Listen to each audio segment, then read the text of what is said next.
Everything seems to be going up, but state officials want to get serious about affordability for Californians, especially when it comes to health care. The Office of Healthcare Affordability approved the state's first cap on health industry spending increases. That'll limit growth to 3% by 2029. What does that mean? Here's what it means. Hospitals, doctors, and health insurers will now have to find ways to cut costs and prevent annual per capita spending from exceeding that target. And if these benchmarks are exceeded, then the office will have authority to enforce penalties, but it won't start till 2029. Board hopes these organizations will crack down on inefficient and wasteful health spending, but also ensure they do not reduce services or access for care. Jimmy, will this help or hurt Californians?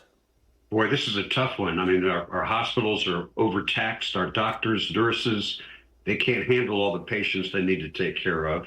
You know, California's got quite an influx of people they're trying to take care of, and I feel for them. And this small percentage of savings and forcing them to cut back seems a little odd to me.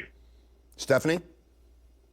So I've worked with homeless populations and people who are living just above the poverty line, and I think that this will be helpful to them. Oftentimes those people, and many people, have to choose between paying for their medications or paying for food for their family. So I think this is a good thing. You know, this is really a slippery slope, and I'll tell you why. Because as the state tries to regulate costs, or insurance doesn't pay as much as it used to, what's happening is you're not getting the care.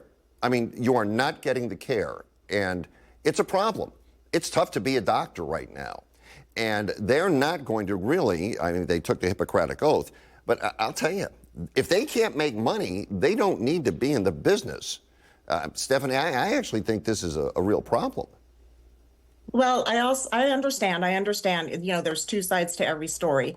However, I think that what we heard is they're going to try to cut down on admin costs, not on care. And so making healthcare more affordable, I think, is a good idea. Jimmy, you got 15 seconds. Go.